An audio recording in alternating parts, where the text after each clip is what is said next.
Back in 2014, a cyber attack hit a major Hollywood studio, and honestly, it changed the game forever. This wasn't just about stealing secrets, it was about digital annihilation. This is the story of the Sony Pictures hack, an event that really showed the world the devastating power of a truly destructive cyber weapon. And that right there is the key. You see, most hacks we hear about are smash and grabs for data. But this was different.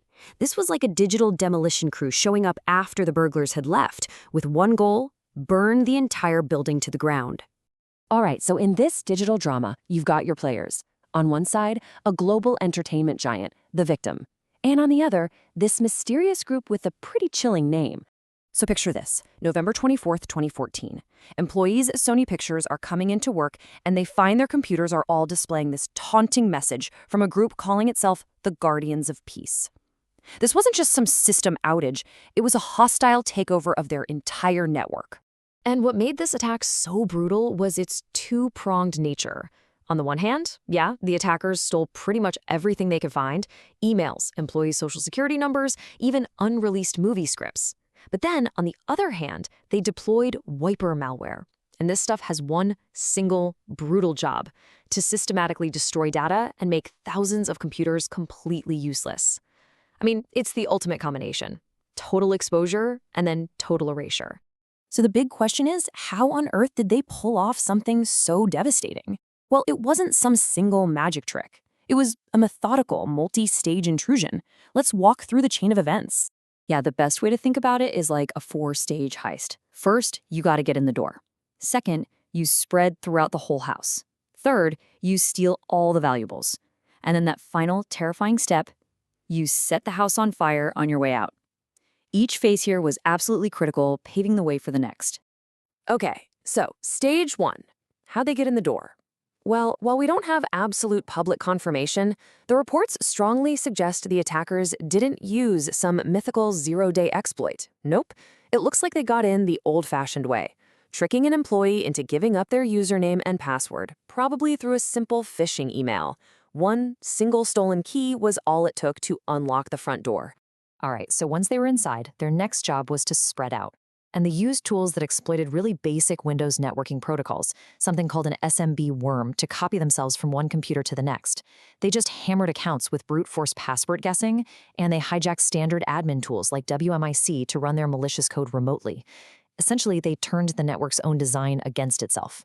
Now, let's talk about the weapon they used, because it's a special kind of nasty. It's called WIPER malware. See, unlike ransomware, which locks your files and demands a payment, a WIPER's goal is pure destruction. It is not trying to negotiate with you. Its only purpose is to delete data permanently, cause maximum chaos, and make recovery as difficult as humanly possible. So here's how a WIPER does its dirty work so effectively. It goes after something called the master boot record, or MBR. The easiest way to think about the MBR is like the table of contents for your computer's hard drive. It tells the system where to find everything it needs to start up. By overwriting that MBR, the malware essentially rips the table of contents out of the book, making the machine completely unable to boot up. It's just bricked. And look, the fallout from this wasn't just a one-day technical problem. Oh no, it cascaded over weeks. From that initial system failure on November 24th, to the confirmation of massive data leaks, all the way to the unprecedented cancellation of a major movie release because of threats. The US government even had to issue a formal alert about the malware, which really signals just how serious this was. Okay, so understanding the attack is, well, it's terrifying. But the story absolutely does not end there. In fact, this devastating event gives us a really powerful playbook for defense. The lessons learned from everything Sony went through created a blueprint for building a much stronger shield against this very kind of threat. First things first, you have to lock down your identities.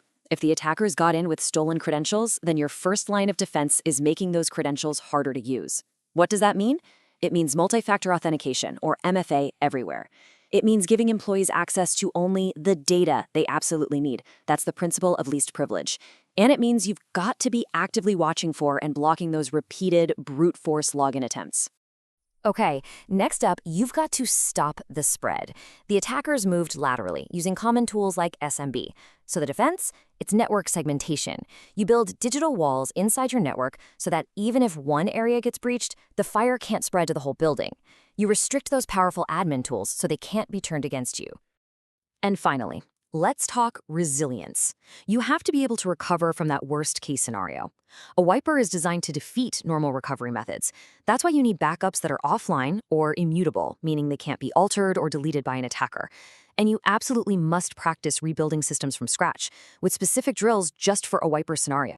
You know, even all these years later, the Sony hack is still one of the most important case studies in all of cybersecurity. So what are the enduring lessons we really need to remember? So let's boil it down. There are 4 key lessons from this attack that are just as critical today as they were back then. First, data theft plus destruction is the ultimate worst-case scenario. Second, the key to survival is limiting the blast radius by stopping attackers from moving laterally. Third, attackers won with the basics, not with some secret superweapon.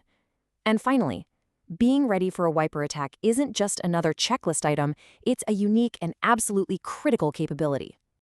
You know, it's easy to get obsessed with these super fancy, complex threats. But so often, the most devastating breaches succeed by exploiting the simple things: weak passwords, open internal pathways, and just a lack of basic network hygiene. Mastering the fundamentals is your best defense, period. Look, we all worry about our data being stolen, right? That's a given.